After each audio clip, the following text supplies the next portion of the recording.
이제 토트넘은 어떻게 될 것 같습니까? 토트넘의 이적 근데 영입 기조. 근데 데제르비가 그러니까 자기 축구가 되게 컬러가 분명한 사람이어서 예.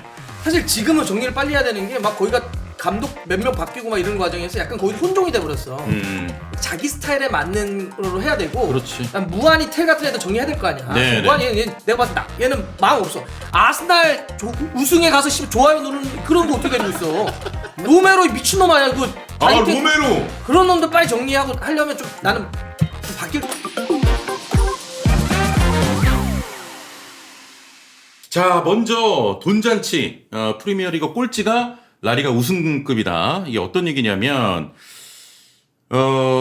일단 아스널 얘기부터 좀 하죠. 네. 아스널이 완벽하게 이제 프리미어리그를 좀 마무리했는데 네. 최종 라운드에서도 크리스탈 팰리스에 또 2대1 승리를 거뒀고 네. 이런 가운데 또 저는 좀 처음 보는 기록이더라고. 네. 이게 이번 시즌 단 한 번도 PK를 내준 적이 없다고 합니다. PK를 내준 적이 없는 걸 떠나서요. 예. 레드 카드도 없어요. 퇴장도. 저기 0-0이잖아요. 와, 0-0. 근데 이게 가능한가? 저게 그러니까 프리미어리그 역사상 처음이라고요. 모든 팀들을 다 합쳐서. 그러니까 야. 아스널 구단 기록이 아니고 예. 프리미어리그 역대 기록인 거예요. 저 심판 덕본 거 아니야? 뭐 어? 아예 없진 않지만 지금 뭐 어쨌건 심판들의 도움이다라는 얘기가 막 나오고 있습니다. 심판들의 돈 받은 거 아니야 저거? 아니 근데 저거 좀 되게 신기한 기록인 것 같아. 네. 어떻게 한 시즌 내내 저게 없지? 조금 이따 이제 첼시 얘기도 하겠습니다만 첼시는 또 퇴장이 11개인가 그렇대요. 그렇죠. 근데 예. 이제 뭐 약간 얘기했던 운 같은 것도 따를 수도 있지. 예. 근데 그거는 이제 뭐 운에 대한 영역이니까 이걸 나름의 분석을 한번 해보면 예. 몇 가지가 지금 들리는 게 있는데 그러니까 예를 들면 아스날의 수비 형태에 대해서 얘기하는 거예요. 그러니까 아스날은 물러나서 무리하게 수비하기보다는 좀 더 예. 자리를 어느 정도 위치를 지키면서 하니까 그러니까 박스 내려가서 수비하는 팀들은 박스 내에서 파울이 일어나면 PK를 주는 거잖아. 네네네. 혹은 거기서 무리하다가 퇴장을 당하거나. 예. 근데 이러지 않는다. 그러니까 소위 얘기하는 미리 가서 차단하는 수비를 한다. 아하. 그러니까 뭐 PK가 찍히거나 퇴장당하는 확률이 좀 떨어진다. 이게 있고 또 그렇게 미리 가서 차단할 때 수비 라인 전체도 있지만 데클란 라이스의 역할이 굉장히 크다는 거야. 예. 굉장히 영리하게 적절하게 전술적 파울, 테티컬 파울 같은 걸 잘한다. 그러니까 잘 끌어내다 보니까 예. 뒤에 무리감이 적었다 이런 것도 있고 예. 또 하나는 에인세 수석 코치에 대한 얘기도 많이 해요. 맞아요. 워낙 경험이 많은 예.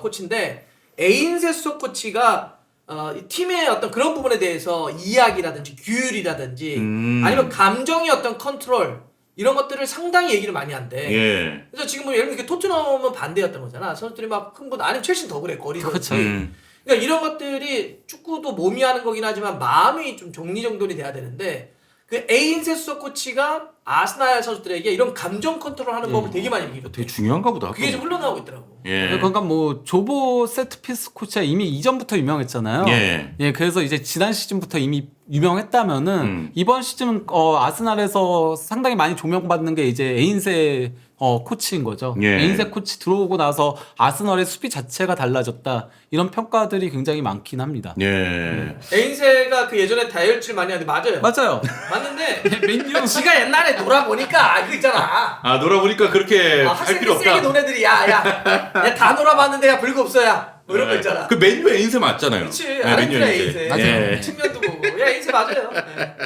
예. 자, 근데 확실히 이런 기록들이 그냥 나오는 게 아니라 뭔가 팀에서 뭔가가 다 있으니까 이제 저런 기록이 나온 것 같고. 자, 그리고 이제 좀 놀랄만한 소식인데 올 시즌 TV 중계권료를 포함한 분배금이 이제 공개가 됐습니다. 프리미어리그. 예. 아스널이 한 2억 파운드, 약 40억 원 정도 되고, 그리고 울브스 최하위 팀인데도 이 분배금으로 2,387억 원을 받는다는 얘기고요. 라리가 우승팀인 바르셀로나가 2,641억 원으로 이게 지금 울브스랑 비슷한 수치거든요. 그렇죠. 근데 여기서 예. 좀 헷갈리지 말아야 되는 게 저희가 저 금액 써놓은 게 1년 동안 번 총 금액을 얘기하는 건 아닙니다. 그렇죠. 그러니까 TV 중계권료를 포함을 해서 예. 리그 전체 사무국에서 뭐 순위나 아니면 이런 거에 따라서 나눠주잖아 분배금. 그거만 얘기하는 예. 거예요. 예. 그러니까 전 분배금 플러스 뭐 나중에 바르셀로나가 따로 589 뭐하고 그건 또 따로 있어. 그건 별도고. 예. 그러니까 그렇게 따지면 이제 뭐 바르셀로나라든가 레알 마드리드라든가 바이언 같은 구단들이 이제 탑 10 안에 드는 거죠. 예. 근데 이제 그런 수익 제외하고 이거는 그냥 단순한 상금, 그 중개권료에 따른 분배금 예. 이걸로는 그러니까 라리가 1위 팀이나 그 프리미어리그 최하위 팀이나 비슷하다는 거죠. 그러니까 예, 그러다 보니 프리미어리그가 기본적으로 돈을 많이 번다. 그러니까 이게 진짜 어마어마한 어마어마한 거예요. 네, 프리미어리그가 어마어마하다. 규모가 그냥 차이가 엄청나다. 이걸 이제 보여주는 지표 같아요. 정말 말도 안 되는 금액이고요. 이게 예. 그만큼 지금 우리가 프리미어리그가 슈퍼리그화 되고 있다. 네. 요새 프리미어리그가 그냥 다 휩쓸고 있잖아. 뭐 지금 유럽 대항전도 이번에 다 휩쓸었고 예를 들면 이런 게 나타나는 거. 어쨌든 프로는 이 돈 때려박으면 기본적으로 이거 뭐 하기가 어렵거든요. 그렇죠. 그러니까 저 정도로 압도적으로 돈을 좀 버니까 우리가 여러분들 지금 보실 때 오른쪽에 지금 한번 분배금을 봐요. 네. 이제 프리미어리그 또 하나의 특징이 뭐가 있냐면 저 1등을 한 아스날이나 꼴등을 한 울버햄튼이나 분배금 차이가 아주 크지 않아요. 그러니까 그러네요. 막 압도적으로 막 1등한 팀이 뭐 싹 다 가져가고 예. 밑에 있는 팀이 조금 가져가고 아니에요. 저 꼴등했어도 울버햄튼이 어쨌든 2천억 넘게 받는다는 거야. 1등한 내가 4천억. 그러니까 뭐 한 2배 정도 차이지. 저 정도로 꼴등을 해도 저 정도로 돈을 나눠주니까 이 팀들이 어떻게? 저 돈으로 재투자하니까 이게 다른 데 리그하고는 차이가 이제 벌어지는 거지. 근데 뭐 사실 분배금이 차이 안 나는 건 다른 리그들도 다 똑같아요. 예. 분데스리가도 그렇고 라리가도 그렇고 세리에도 그렇고 바뀌었거든요. 바뀌어가지고 다 분배금 차이는 얼마 나진 않는데 규모 자체가 너무 큰 거예요. 2배 차이가 나는 거예요, 규모가. 와. 2배 차이 나는 게 큰 거예요. 라리가 바르셀로나하고 지금 울브스랑 거의 비슷하니까. 예. 근데 이제 그거는 예. 조금 더 부연 설명을 해야 되는데 차이가 안 난다는 거는 요새 바꾼 거고. 그러니까 왜 바꿨냐? 라리가나 이런 데가 왜 바꿨냐? 예. 거기는 저렇게 통합 마케팅 전체가 돈을 벌어서 골고루 배분해 주는 시스템이 아니었어. 그냥 많이 버는 팀은 많이 가져가고 예. 적게 버는 팀은 조금 가져가고 이런 거였어. 그러니까 어떻게 리그가 빈익빈 부익부가 그렇죠. 상당히 많아진 거야. 그렇죠. 그러니까 예를 들면 TV 중계권료도 옛날에 라리가는 따로 팔았어. 그럼 만약에 라리가한테 우리 MBC나 KBS, SBS가 사. 그러면은 라리가를 따로 살 수 있다 그러면 라리가 전체를 사겠어? 아니면 비아레알 살 거야? 아니면 지로나 살 거야? 바르셀로나 살 거야? 유명한 팀 사지. 당연히 바르셀로나 그러지. 사죠. 그러니까 그게 예전에 레알 마드리드나 바르셀로나로 너무 집중되는 거야. 그래서 이러니까 밑에 있는 팀들이 다 무너지기 시작했지. 그렇겠네. 그래서 이제 뒤늦게 바꾸긴 했는데 예. 그게 회복이 잘 안 돼.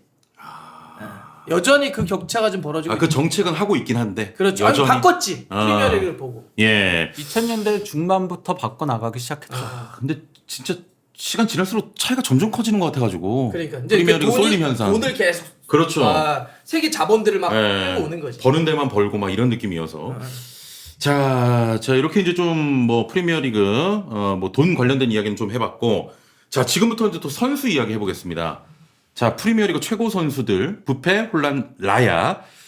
자 먼저 맨유의 부페가 프리미어리그 역사를 또 썼습니다. 단일 시즌 역대 최다인 21개 도움을 기록하면서 앙리와 덕배가 가지고 있던 도움 20개를 이번 시즌에 깨버렸습니다. 네. 예, 활약 좀 대박이야. 어떻게 보시나요?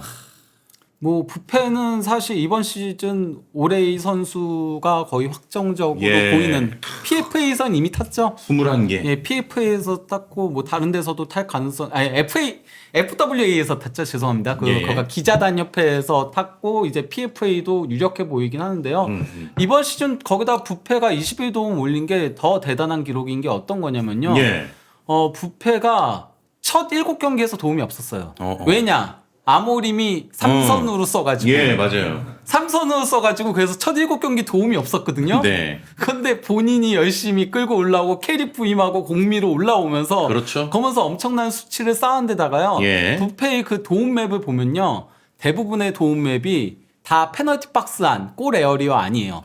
그러니까 이게 도움이란 게 사실 이렇게 그냥 별거 아닌 거 줬는데 동료가 미친 골을 넣어도 도움인 거잖아요. 근데 부페는 순도가 매우 높아요. 아, 그렇게 또 의미 찾을 수가 있겠네. 네. 거기다가 뭐 찬스 메이킹도 최다에, 뭐 예. 빅찬스도 거의 가장 많은 선수거든요. 그러니까 전반적으로 순도 높은 21도움이다. 단순히 그러니까 본인이 그러니까 좀 동료들한테 도움을 받았다라기보다는 본인이 오히려 동료들한테 떠먹인 게 더 많다. 아, 예. 그러니까 부페의 저 기록이 정말 말도 안 된다. 그냥 단순히 앙리나 케빈 데브라이너의 수치를 하나 넘어갔다 정도가 아니라 네. 진짜 저건 말도 안 돼 놀라워가 되고 있는 게 아까 했던 것처럼. 그러니까 이번 시즌은 그냥 계속 10번의 위치로만 뛴 것도 아니고 8번에만 뛴 것도 아니고 6번까지도 내려서 후방 플레이메이커까지도 했는데 저걸 했다는 거고. 네. 두 번째는 저 앙리와 김덕배의 저 때의 시절의 아스날과 저 때의 맨시티는 어때? 극강이지, 극강. 그치. 그러니까 아스날의 고점, 맨시티의 고점이에요. 근데 맨유는 어때? 가지 않았잖아. 그러니까 예. 저기는 정말 팀이 미쳤을 때 저 정도 한 거고. 그러네. 그냥 부패는 지가 미쳐서 한 거다. 이렇게 좀 얘기할 수 있는 거고. 그리고 예. 또 물론 이제 저 앙리나 뭐 케빈 데브라이너 시절도 당연히 어떤 그때 당시 어떤 강도나 어떤 리그의 어떤 경쟁력 단이 있지만 지금은 조금은 더 쉽지 않은 훨씬 더 그러니까 팀들도 양악하기도 좀 어려워졌고 예. 그다음에 훨씬 더 압박 강도도 막 세지거나 아니면 수비의 어떤 블러커가 상당히 강해지거나 이랬는데 저걸 넘어섰다. 네. 그래서 저거를 지금 상당히 높게 보더라고. 그렇습니다. 아니 근데 논란은 하나 있더라고요. 그 이제 부패 코너킥으로 이제 도루가 골을 넣으면서 이번에 네, 21개를 달성을 했는데 저게 이제 골대 맞고 나온 거 골키퍼 손 맞고 들어갔거든요. 아하. 그래서 이거 뭐 자책골 아니냐 뭐 이런 논란이 있긴 하더라고요. 그건 어떻게 시티 팬들이 하는 얘기인가? 그러니까 저거를 슈팅을 한 볼이 골대 맞고 튕겨 나오는 게 골키퍼 맞고 들어가면 골키퍼의 자책으로 되기는 해요. 네. 근데 저거는 이제 어떤 게 있냐면 프리미어리그가 약간 그러니까 악마는 디테일에 있다고. 그 규정은 디테일을 잡으면서 그런 걸 하나 만들어 놓은 게 있어요. 그러니까 슈팅을 한 볼이 예. 공격수가 골키퍼나 수비수의 중간 터치가 있었어.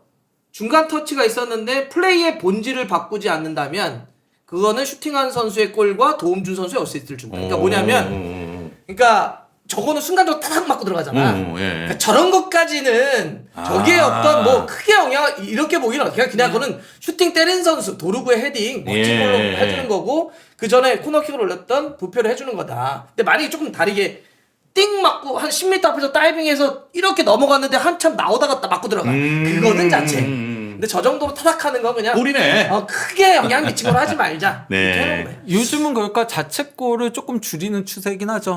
기본적으로 그러니까 정말 방향이 완전히 바뀌는 거 아닌 이상에는 어지간하면은 그냥 슈팅 때린 선수의 골과 그 슈팅을 이끌어낸 패스를 어시스트로 많이 치긴 합니다. 네. 자, 이렇게 이제 규정까지 좀 설명을 드렸고, 뭐, 조금 전에 이제 우리 부보정님이 말씀하셨지만, 부패가 이번 시즌 프리미어리그에서 136개의 찬스를 창출해서 19, 20 시즌의 덕배와 동률이 또 됐습니다. 예, 어마어마한 기록들. 자, 그리고 또 혼란은 27골로 한 시즌 만에 또 득점왕에 복귀를 했어요. 뭐 이렇게 중간중간 또 어려운 고비도 있었잖아요. 2026년 들어서 특히 그 1월 이때쯤이 가장 힘든 시기였죠. 예. 그때 이제 득점을 좀 하지 못하면서 그러면서 이고르 투도르한테 약간은 추격을 허용하기도 했지만은 그래도 끝까지 27골 넣으면서 그러면서 득점왕의 자리를 찾아내긴 했어요. 다만 워낙 이번 시즌 전반기가 미쳤거든요. 그때만 하더라도 혼란이 원래 본인이 수립했던 프리미어리그 역대 최다골 기록 무조건 깬다. 이런 얘기들이 있었는데 너무 좋았으니까. 예, 근데 이제 후반기 들어서 좀 주춤하면서 대신 그래도 이번 시즌 혼란이 한 단계 이전보다 나아진 거는 패스 능력이 좋아졌어요. 특히 패스 타이밍 찔러주는 게 굉장히 좋아지면서 네. 이번 시즌 도움이 8도움이에요. 그러면서 커리어 하이거든요. 예, 그러니까 그 부분은 좀 더 나아진 부분도 있긴 하지만은 네. 어쨌건 득점만 놓고 보면 전반기 대비 좀 아쉽다. 그렇게 얘기할 수 있습니다. 대단하긴 이걸 대단하다. 좀 다르게 보면 네. 그러니까 뭐 어쩔 수 없는데 저런 스타들은 골 저렇게 잘 넣는 선수들은 항상 듣는 말인데 그러니까 올 시즌 기억나? 홀란드가 골 미친 듯이 넣을 때 그때 뭐라고 지랄했는 줄 알아 사람들이? 홀란 너무 의존만이 해. 저 의존병을 뭐 해야 돼. 막 이러잖아. 홀란이 막 때려넣으면 의존한다고 막 지랄한다. 예. 근데 홀란이 아니고 다른 선수가 골을 좀 넣어줘. 그러면 홀란 폼 죽었어 지랄해. 맞아. 몇 경기 골 안 들어가면. 그러니까 이게 뭐 물론 그렇게 잘 넣을 때가 있어 못 넣을 때가 있었는데 예. 그러니까 혼란은 참 대단하다는 느낌은 좀 대단하죠. 들어요. 팀이 사실 올 시즌 맨시티가 베스트가 아니었는데 예. 그런데도 불구하고 어쨌든 개인의 능력으로 멱살 잡고 저까지 끌어올라가더라. 그런 능력이 있고 그다음에 올해도 보면 되게 중요한 순간에 또 그럴 때는 빠짐없이 골을 넣어주더라고. 예. 그거는 확실히 뭐 피지컬적으로도 그렇지만 정말 강력한 멘탈이 갖고 있고. 에이스지 에이스. 혼란은 기준점이 너무 높아요. 혼란은 사람들이 인식하는? 사람들의 기준점이 30골 이상이에요. 예. 그러니까 계속 지랄하는 거야. 뭘 해도 지랄하는 거야. 맞아, 근데 27골이면 혼란인데 27골? 그러니까 마치 분데스리가에서 케인이 30골 못 넘기는 거랑 똑같은 거거든요. 네. 레반도프스키가 그랬던 거랑 똑같은 거거든요. 워낙 기대감이 크고 그러니까요. 퍼포먼스가 이제 대단한 선수였기 때문에. 예. 자, 그리고 라야가 19차례 클린시트 기록하면서 골든글러브 차지했습니다.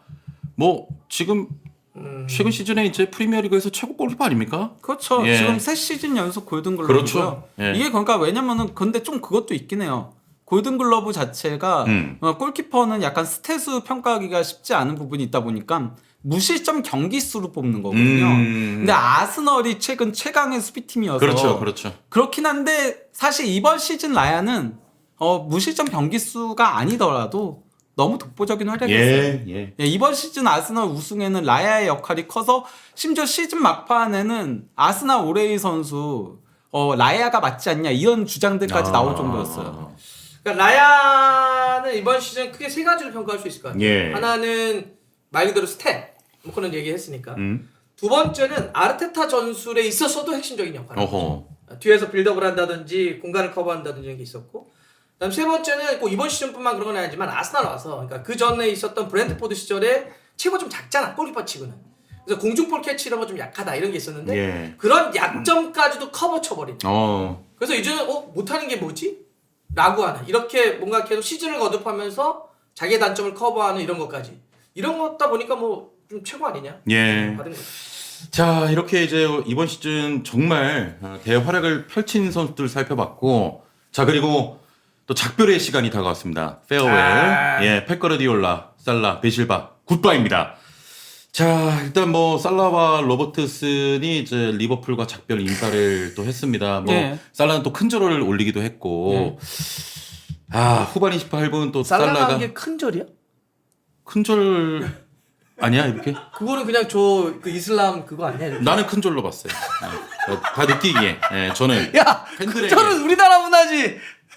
나는 큰절로 봤어. 큰절. 아니 뭐 그 자신의 의식을 한 건데. 오케이. 그래도 예, 아무튼 28분 살라가 교체되니까 이제 홈팬들이 기립박수를 보냈고, 네, 뭐 진짜 경기 전부터도 준비 행사들을 했죠. 예. 그래서 이제 뭐 도열에 있기도 하고 또 이제 둘만 조금 늦게 들어왔거든요. 이름을 호명할 때. 그리고 또 카드 섹션을 되게 크게 양쪽으로 이렇게 했죠. 이쪽에는 로보의 등번호랑 로보 예. 딱 이쪽에는 모 11 이렇게 해가지고 상당히 그래서 예. 팬들도 많이 준비했다. 진짜 뭐 살라는 그 리버풀의 역사였으니까. 네. 예. 거기다 예, 살라가 이 경기에서 도움도 기록을 했거든요. 예, 선제골. 그러면서 리버풀 구단 역대 최다 도움 신기록을 딱 여기서 세웠어요. 원래는 그래요? 그가 제라드랑 함께 92 도움으로 동률이었거든요. 역사 쓰고 갔네. 예, 근데 제라드를 넘어서면서 간 겁니다. 예. 살라가 리버풀에게 남긴 게 너무 많은 것 같아. 그러니까 정말 예를 들면 뭐 타이틀만 놓고 보더라도 오랜 수건이었던 프리미어리그나 그렇죠. 유럽 챔피언스리그 뭐 이런 것도 따게 해줬고. 그다음 실제 기록적으로도 올 시즌 폼이 좀 떨어지기 전까지만 하더라도 거의 한 10시즌을 네. 윙어로서 20골을 넘거나 이렇게 때려 넣었다고. 말도 안 되는 거야. 그 긴 시간 동안 그렇게 매 시즌 그렇게 할 수 있다는 게. 그리고 전술적으로도 그렇고 이렇게 플레이적으로도 예를 들면 클럽 감독 시절에 개겐 프레싱 할 때 전방위 압박하고 끌어낸 볼에 대한 최단 시간의 어떤 슈팅 포지션 가져가는 거. 이거는 살라만큼 위대했던 선수가, 그걸 잘했던 선수가 없고. 네. 그리고 마네, 피르미누, 살라로 이어졌던 마누라 라인. 다 다 기억할 텐데. 진짜 어마어마했지 진짜. 그러니까 제토 라인이라 불렸던 제라드 예. 토레스. 근데 이제 토레스는 얘기하면 안 되니까 리오풀에서는. 그 마누라 라인으로 대표했던 그 시절의 그런 낭만. 예. 그러니까 맞아. 물론 이게 리버풀 팬들에게 캐러거와 제라드만큼의 존재로 될지는 모르겠지만 어쨌든 이렇게 무엇인가 우리가 캐러거나 제라드는 리버풀의 전부인 것처럼 얘기를 할 때 어쨌든 거기에 비슷하게는 견줄 만한 네네. 오랜 시간의 어떤 영광을 남긴 선수가 아닌가. 예. 저는 뭐 캐러거보다 윗단계로 당연히 평가받을 거라고 생각하고요. 제라드는 모르겠지만 왜냐면 제라드는 좀 의미가 달라요. 그냥 뭐 상징이죠 상징. 그러니까 예. 사실 제라드보다 더 위대했던 선수들이 없던 게 아니거든요. 케니 달글리시라던가 있는 건 맞는데도 코비 뽑은 역대 최고의 선수는 항상 제라드예요. 이게 그러니까 도리어 리버풀 팬들한테 약간 좀 짠한 이런 것도 있거든요. 예. 제라드는. 끝까지 우승하지 못하고 그렇죠. 조금 그랬던 게 있어가지고 그래서 조금은 다르긴 하지만은 살라가 캐러건은 넘어섰다라고 보고요. 예. 예. 행선지는 어디로 아직 뭐 확정된 건 아니지만은 그래도 사우디 가능성이 사우디 종교다. 뭐 정도도 예. 맞고 예. 높아 보이긴 합니다. 예. 어쨌건 살라도 그리고 교체아웃 때 눈물을 흘리는 장면들 이런 것들 연출하긴 했죠. 예. 그러니까 제라드는 그냥 단순히 어떤 뭐 유스다 이런 걸 떠나서 힐스보로 비극에서 자기 사촌이 돌아가시잖아. 그렇죠. 그러니까 그냥 아예 정서적 교감대가 있어. 네. 예. 축구뿐만 아니라 그 도시 전체의 비극을 그 한복판에 같이 있었다라고 하는 이 정체성의 공유가 굉장히 크죠. 그냥 제라드는 우리의 아이인 거죠. 예, 리버풀 그렇죠. 팬들한테는 예. 자 그리고 로버트슨 같은 경우는 그 지난 겨울부터 계속 토트넘 얘기 나오지 않았어요? 예, 토트넘 예. 얘기 나왔고요. 토트넘. 뭐 그러니까 아직 오피셜 같은 것들은 뜬 건 아니지만은 어쨌건 그때 얘기가 나왔을 때 토트넘이 잔류한다면은 로버트슨하고 이제 본머스의 주전 수비수인 세네시하고 영입이 될 것이다. 뭐 이미 잔류했으니까 이제 토트넘. 구두 약속을 예. 했다라는 얘기들은 있긴 해요. 네. 근데 나는 사실은 모르겠어. 토트넘이 그 꼭 불러야 되는지는. 그러니까 이제 뭐 우도기가 좀 불안하고 이러니까 경험하는 걸 부른다는 건데 32살 먹은 선수를 너무 과하다. 굳이 또 불러야 되나? 그러니까 그 서비스 기간이 얼마 안 되잖아. 예. 그렇죠. 그 세네시도 좋은 센터백이거든요. 저는 세네시가 이번 시즌 프리미어리그 최고의 센터백 중에 한 명이라고 보는데, 근데 그 선수도 이제 28살이어가지고 서비스 타임이 좀 길게 남은 건 아니다 보니까 약간은 조금 그런 것들은 걸리지 않나 싶긴 합니다. 알겠습니다. 맞아요. 데제르비가 알아서 판단하겠지. 근데 제체비가 오기 전에 이미 뭐 그렇게 따지면 뭐 우리가 뭐하러 그러니? 다 알아서 자, 하지. 워워워워. 근데 그 둘은 보시는 분은 그럴 수 있지. 어쨌든 그래요. 그 예. 둘은 데체비가 오기 전에 얘기가 나왔던 거예요. 예. 다 그럼 거기서 하지. 자, 워워. 우리도 발언은 좀 해야 되니까요. 자, 일단 뭐 두 선수의 또 행선지를 한번 또 기다려 보고요. 자, 이렇게 이제 떠나는 선수들보다 더 주목받은 인물이 있습니다. 맨시티의 펩 과르디올라 감독인데 10년 만에 맨시티와 결별을 하게 됐습니다. 또 유미 누나가 인스타에 또 글을 올렸더라고요. 예, 뭐 당신 덕분에 축구를 사랑하게 됐습니다. 정말 믿기지 않지만 늘 응원하겠습니다. 참 많이 고마웠어요. 행복하세요라고 또 예, 또 펩 과르디올라의 이 맨시티 축구를 보고 또 이 프리미어리그를 알고 네.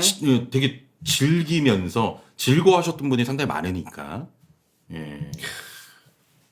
한 시대가 일단 한번 마감되는 거죠. 한번 또 뭐 나중에 또 어떻게 될지 모르겠지만, 그러니까 프리미어리그를 오랫동안 보셨던 분들에게는 정말 펩의 시대가 하나, 한 시대가 마감되는구나. 와, 이렇게 그러니까 되는구나, 펩은 시간이. 단순히 여기서 또 뭐 우승 트로피가 몇 개 있어 이런 얘기 안 해도 돼. 예. 그렇죠. 그러니까 뭐 정말 숱한 우승 트로피도 있었지만 아예 약간 좀 뭐 일종의 문화적 충격? 아니면 어떤 흐름의 어떤 큰 변화? 축구를 그냥 바꿔놓은. 그렇지. 예. 그러니까 이제 예를 들면 알렉스 퍼거슨이라고 하는 잉글랜드 프리미어리그를 얘기할 때 가장 위대한 명장이라고 하지만 어쨌든 그 사람은 스코틀랜드 출신이야. 그러니까 연방 영국의 사람이란 말이지. 어떤 축구적으로 전술적 문화적 충격이 있지는 않았어. 예. 그러니까 굉장히 매니징을 잘했을 거지. 근데 외부에 와서 와 이거는 완전히 판을 흔들었는 데가 90년대 왔던 벵거. 벵거가 와서 야 식단부터 이렇게 하면 안 돼. 그다음 축구도 이렇게 하면 안 돼. 이런 걸 가져왔고 그 다음에 난 또 하나의 충격이 펩 같아. 예. 그래서 처음에 그 다 일화 아시겠지만 인버티드 쓸 때 영국의 그 꼰대들이 나와가지고 어디 잉글랜드 와가지고 풀백이 가운데로 기어 들어오냐고 이런 거는 그냥 저 스페인에서만 하라고. 그랬더니 막 펩이 니네가 그러니까 우승 못하는 거라고 맨날 치고 달리기밖에 안 하고 맞아. 고민 좀 하라고 새끼들아. 네. 그러면서 어쨌든 지금은 어쨌든 펩류들이 다 그 축구를 하고 있는 거잖아. 그렇죠. 비슷하게. 예. 어쨌든 그런 의미로 정말 대단한 유산을 남긴 사람이에요. 그렇습니다. 예. 뭐 그냥 기본적으로 프리미어리그 역사의 변곡점이라고 한다면은 박 의원님이 얘기했던 벵거 있고 그 다음에 이제 로만과 무리뉴 그 거대 자본의 예. 프리미어리그의 진출과 그리고 이제 무리뉴 스페셜원 해가지고 네. 조금 더 이제 중원 강화. 예전에는 사실 중원을 2명 두는 형태였는데 무리뉴 오면서 3명 두는 형태로 하면서 조금 더 수비적으로 단단하게 하면서 역습치는 그게 또 이제 트렌드를 가져왔고 그 다음에 이제 프리미어리그 황금기를 완전히 이끈 게 이제 펩과 클롭이 등장하면서 그렇게 된 거였거든요. 그렇죠. 예. 예. 너무 또 즐거운 축구를 본 것 같습니다. 한 시대.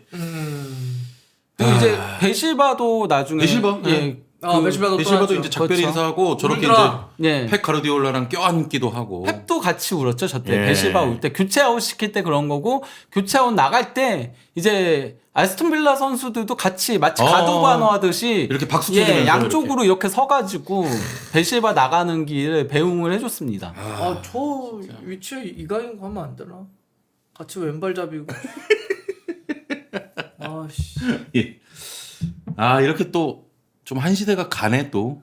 진짜. 그러니까, 예. 그러니까. 근데 일단 펩 가르디올라 감독 좀 당분간 쉰다고 하죠. 뭐 아이들도 좀. 아마- 이적하잖아. 네. FC 와이프. 네.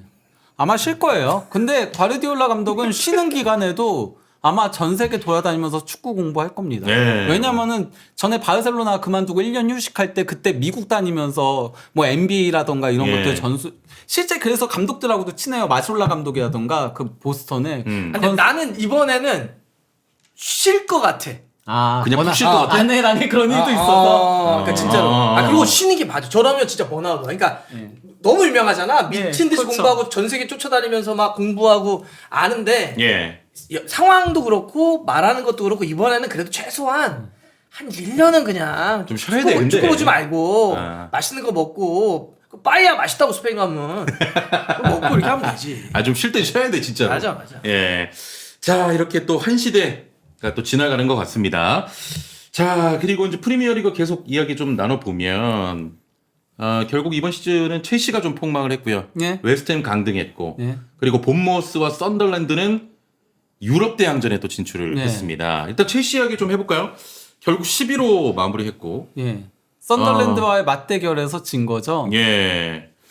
야, 리그에서 이제 14패를 당했고요. 레드카드는 11개를 받았습니다. 예. 우리가 늘 얘기할 때, 요 첼시는 맨날 퇴장당한다. 예. 어린 선수들이 너무 많다. 맨날 퇴장당하고 맨날 그리고 수비 미스로 실점하고 예. 이 경기도 실점 중에 하나는 자책골이었고 귀스토에 그리고 또 이제 포파나가 옐로를 연달아서 받았거든요. 예. 그러니까 54분하고 62분인가 그렇게 받았는데 그러면서 퇴장당한 거예요. 이게 그것도 파머에 추격하는 골이 나왔을 때 그럴 때 찬물을 제대로 끼얹는 퇴장이 나온 거였어가지고 옐로 카드 한 장 있으면 조심해야 되잖아요. 고쳐야 될 것 같아, 첼시는. 이런 부분. 베테랑이 필요해요, 이 팀은 진짜. 예. 그러니까 이제 첼시는 딱 이거지.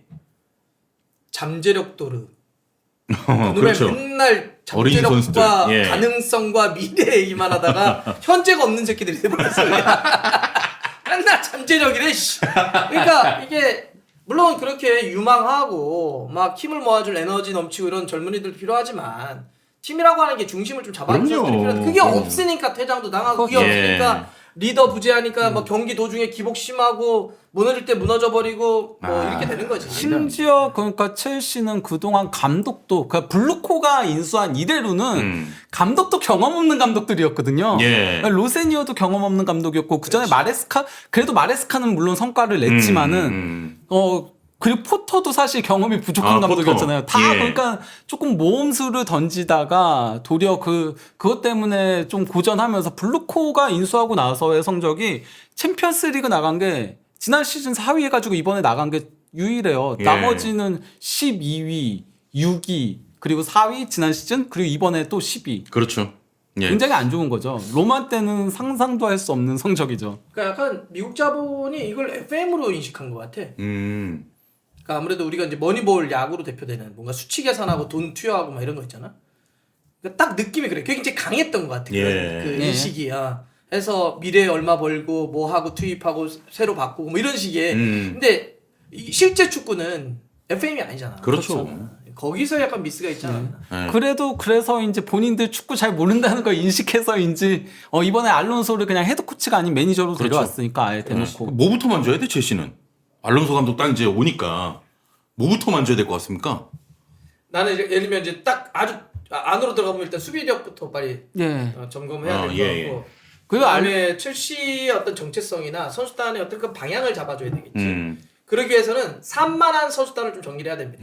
지금 어떤 게 산만하냐면 숫자도 많고 어린애들도 많지만 네. 문제는 포지션마다의 밸런스가 안 좋아요. 예를 들어서 공격수 이빠이 뽑아요.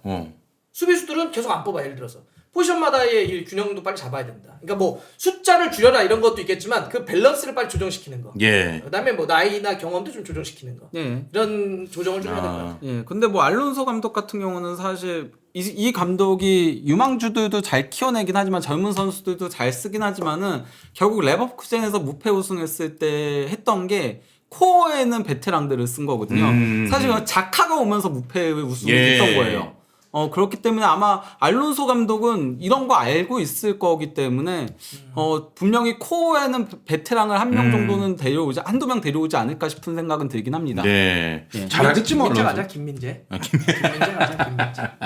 김민재 씨가 있으면 다 알 거 아니야. 김민재. 어쨌건 보드진들이 매니저로 선임한 만큼 예. 알론소가 하겠다는 대로 냅둬야죠. 그렇죠, 그렇죠. 자, 그리고 이렇게 이제 첼시가 무너진 그 자리, 예, 본머스와 썬더랜드가 또 차지했습니다. 유럽 대항전. 일단 본머스는 구단 역사상 처음으로 이제 유로파리그에 진출한 거고, 네. 썬더랜드는 뭐 승격하자마자 유로파리그 그렇지. 갔네요. 그 1974년 이후 처음으로 유럽 대항전 간 겁니다. 예. 썬더랜드도. 본머스는 그냥 이라울라로 시작해서 이라울라로 끝나면 될 것 같아요. 예. 설명을. 그러니까 이라울라, 그러니까 사실 본머스가 되게 작은 팀이에요. 그렇죠. 저도 프리미어리그 현장을 웬만한 팀을 다 가봤는데 사실 본머스는 못 가봤거든. 어허. 가장 작다. 그러니까 이렇게 뭐 갈 기회가 별로 없었어 사실. 오, 예, 예. 그래서 본머스는 좀 조그만 팀인데 이렇게 뭐 그러면 선수 뎁스도 좀 얇을 수밖에 없잖아. 그런데 이라울라라고 하는 사람이 일종의 약간 전술혁명 같은 걸 가져온 거지. 뭐 활동량이라든지 전환이라든지 압박이라든지 이런 걸 잘 가져왔고, 그다음에 세메뇨 같은 선수들을 그러다 보니까 전술적 틀이 좋다 보니까 세메뇨를 맨시티 팔아도 그게 유지돼. 그러니까 선수에게 해줘 축구는 결국 선수가 컨디션이 안 좋거나 빠지면 무너지는데 시스템으로 축구하고 전술로 축구하니까 그 선수가 빠져도 되더라. 그래서 예. 본머스는 그냥 이라울라로 설명하면 돼. 아, 예. 자, 그리고 토트넘과 마지막까지 이제 강등 경쟁했던 웨스트햄 14년 만에 강등이 됐습니다. 여기 경기장도 어마어마하고 관중도 많은 구단인데 챔피언십으로 떨어지게 됐네요. 뭐 프리미어리그에서 두 번째로 관중석이 큰 곳이니까. 그래서 챔피언십 역대 최다 관중석의 가장 큰 규모의 구장이 되는 거죠. 아, 이제. 이 어마어마한 구단이 떨어졌어요, 밑으로. 물론 근데 웨스트햄은 종종 떨어져요. 예. 이게 아마 15년 만인가? 14년. 14년 만에. 그 정도에 14년 떨어졌을 만에. 거예요. 예. 제가 예전에 한번 갔을 때도 그때 떨어졌을 때 제가 한번 간 것 같아. 그때 블링그라운드 쓸 때. 예. 지금 이제 2012년 런던 올림픽 메인 스타디움으로 옮긴 거고. 그전에는 조금 더 후졌지만 근본 있는 경기장이었는데 네. 종종 떨어집니다. 여기가 웨스트햄이 동부 런던에 있어요. 동부 런던에 있는데 거기가 조금 지역적으로 조금 어렵게 사는 동네예요. 네. 런던 그래요? 중에는. 어. 런던 중에는. 그래서 사실 이렇게 자본이 막 굉장히 많았던 팀이 아니에요. 예전에 블링그라운드는 더 작아서 수익원이 더 적었어. 그래서 사실 그 큰 경기장인 런던 스타디움으로 간 겁니다. 네. 근데 이제 떨어졌기 때문에 한동안은 좀 시청거릴 수도 있겠죠. 있겠죠. 그럴 수도. 근데 조금 이제 어쨌건 간에 억울한 부분이 웨스트햄한테 있는 게 어떤 거냐면요. 예. 웨스트햄이 2002-03 시즌에도 강등이 됐었는데 그때가 승점 42점 강등이었어요. 예. 그거는 프리미어리그 역대 가장 높은 승점 강등이었고 그때 멤버가 괴물이었어요. 웨스트햄이 사실 강등될 만한 팀이 아니었어. 그때 조콜 있고 그리고 또 이제 데포 있고 캐릭 있고 디카니오 그 퍼거슨이 그렇게나 영입하고 싶었던 디카니오도 있고 예. 글렌 존슨 있고 윈터번이라고 그 아스날 처리 포백 멤버도 있었고 정말 화려한 그 제임스도 있었고 화려한 선수들이 있었는데 강등이 됐던 시기도 있었고요. 이번에도 39점 강등이에요. 이번에도 사실 다른 시즌이면은 강등될 만한 성적이 아니에요. 예. 절대 강등 안 되는 성적인데 이번 시즌 좀 경쟁이 너무 치열하다 보니까 그런 문제가 있는 거죠. 그건 억울한 건 아니지 않나? 그러니까 지네가 못한 운이 거야. 없다. 운이 없다. 자기가 표현이 못한 거야. 잘못됐네요. 아니, 운이 없다. 운이 없는 게 아니라 자기가 못한 건데. 아니 시기가 그럴 때. 예. 저기 좀 이렇게 이제 강등되면 챔피언십으로 네. 선수들 어떻게 좀 데려올 만한 선수들이 있을까요? 뭐 이렇게 서머비 같은 주목받아들 친구는 나이도 만한. 어리고 괜찮고. 예. 마테우스 페르난데스 같은 경우도 부페를 좋아한다고 예. 롤모델. 지금 맨유라던가 이런 팀들 많은 빅클럽들이 원하고 있는 네. 선수입니다. 그렇습니다. 근데 이제 아마 웨스트햄은 모르겠어. 난 뭐 돈 문제는 다 안 알아봤는데 저건 있어요. 강점이 선수들을 진짜 잘 키워냅니다. 그러니까요. 저희가 아마 램파도 적이지. 네, 근데 이번에 데클란 라이스 봤어? 리오도 저기잖아요. 리오도 여기. 그 데클란 라이스 아스날 그거 하다가 웨스트햄 저거 보고 끝까지 자기 팀 자기 선수 네. 그러니까 떨어졌나 안 떨어졌나 뭐 떨어진 거 보고 고개 숙이는 거. 저 웨스트햄이 좋은 선수를 진짜 잘 만들어내는 팀이에요. 그래서 아마 거기로 재건해서 올라올 때 반응. 재정적으로 매우 힘들다라고 해요. 여기 좀 쉽진 않더라고요. 그렇군요. 제럴드 보어는 좋은 선수인데 나이가 좀 있어요. 음. 나이가 조금 있죠. 근데 뭐 당장 쓸만하죠. 이게 그러니까 울버햄튼하고 번리 같은 경우는 이미 강등될 거라고 생각을 하고서는 그렇게 맞게 예산을 짜고 선수들도 미리미리 바꿨거든요. 예. 그런데 반면에 웨스트햄은 끝까지 살아남겠다라고 겨울에 도리어 선수들을 영입을 했어요. 근데 강등됐기 때문에 대대적인 선수 판매가 불가피해요. 예. 토트넘하고 웨스트햄은 탈락하는 팀, 강등되는 팀이 망한다였어요. 실제. 이제 토트넘은 어떻게 될 것 같습니까? 토트넘의 이적 이런 부분. 근데 영입 기조. 근데 데제르비가 예. 선수 바꾸겠지. 그러니까 자기 축구가 되게 컬러가 분명한 사람이어서 예. 사실 지금은 정리를 빨리 해야 되는 게 막 거기가 감독 몇 명 바뀌고 막 이런 과정에서 약간 거기 혼종이 돼 버렸어. 자기 스타일에 맞는, 그러니까 잘한다 못한다도 있어. 근데 그걸 떠나서 자기 스타일에 맞는 거로 해야 되고. 그렇지. 난 무한히 텔 같은 애들 정리해야 될 거 아니야. 네, 무한히 내가 봤을 때 얘는 마음 없어. 아스날 우승에 가서 좋아요 누르는 그런 거 어떻게 되고 있어. 로메로 미친놈 아니야. 그거 로메로. 그런 놈도 빨리 정리하고 하려면 좀 나는 좀 바뀔 거 같아. 완전 대대적인 좀 개편이 필요할 것 같아요. 무한이야 어차피 임대생이니까 그냥 임대 복귀하면 되는 걔는 뭐 거고요. 그냥 보내면 되고. 거기는 이제 파리에서 정리할 문제지. 예. 토트넘이 정리할 문제는 아니라고 보고요. 예. 근데 어쨌건 간에 대대적인 영입까지는 쉽진 않을 거예요. 왜냐면은 유럽 대항전을 못 가다 보니까 이게 왜냐면 장부를 맞춰야 되는 게 있거든요. 아, 그래요? 예, 그러니까 유럽 대항전 못 가면은 그만큼 다음 시즌 예산이 줄어들 수밖에 없어요. 기본적으로. 그래서 대대적인 영입은 어렵겠지만 그럼 판매가 일단 중요해요. 잘 팔아야 돼요. 네. 왜냐면 그 돈 가지고 영입을 해야 되기 때문에 그래서 판매를 굉장히 잘해야 되는데 현재까지의 토트넘 보드진들이 사실 판매를 잘 못했죠. 그래서 이거 랑게나 벤카테샵 이런 사람들이 아직도 이거 엄청 먹어요. 예. 잔류했는데 거의 아웃하라고 얘기 예, 많고. 계속 아웃하라고 지금 이번에도 그 계속 걸개에 올리고 있어요. 우리는 토트넘은 사랑하지만은 애닉은 사랑하지 않는다. 아하. 우린 애닉으로. 토트넘을 사랑하지만은 그 벤카테샵 비나이랑 랑게는 싫어한다. 헤이트라고 그렇게 걸개들 걸 정도였어요. 양민혁은 어려워요. 양민혁. 양민혁은 좀 어렵습니다 지금. 예. 지금 특히 프리미어리그에 남았기 때문에 양민혁. 2부 임대 가서도 못 뛰었기 때문에 좀 안타깝네요, 양민혁. 프리미어리그에 잔류한 토트넘에서 자리를 얻는다라는 건 좀 어려울 것 같습니다. 알겠습니다. 자, 이렇게 또 정리를 해봤고요.